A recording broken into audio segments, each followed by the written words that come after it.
Kulong, nandun nakaupo sa sahig, nagmamasahe na lang. Ito siya, Kulong niya. Crash course talaga siya.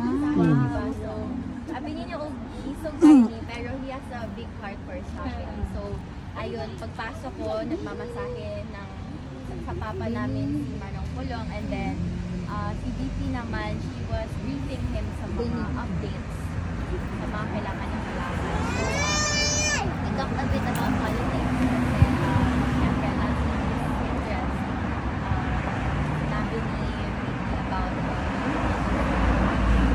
Blood control. Anong sabi po ni Tatay dito? Ayun, madami siyang tanong about it, but of course, pwede namin and then, syempre, the family matters, mga piling niya sa aming magkakapatid. Of course, may instructions sa bawat isa, especially kay the eldest son. Pero sabi naman namin na, di bale, hintayin mo na lang si PM Sebastian kasi magpunta na rin siya.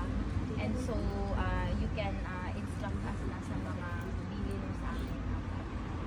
Can you share anything kung ano yung mga bilin? Mga hindi naman too personal. Ano naman, yun pa rin, the first thing talaga no is to take care of each other, to emphasize the value of family and how important the family bond is. Kasi ang hirap kung kalaban mo na lahat, kalaban mo pa yung pamilya mo. So, he always reminds us to take care of each other as siblings and to look out for each other.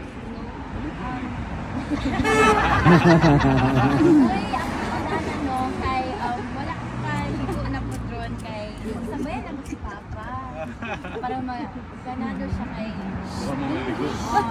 Boy Ligo. So yes, yan yung bilin niya talaga sa amin. Take care of each other, look out for each other, and always remember the value of family. Do not stray away from his teachings.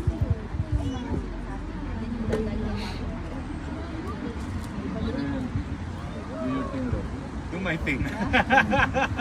Hindi mo na kailangan ng signature. Okay. With the marching order, we'll do it. Ibig sabihin po niya, dapat matanggal na si Pangat. Anyway. Correct.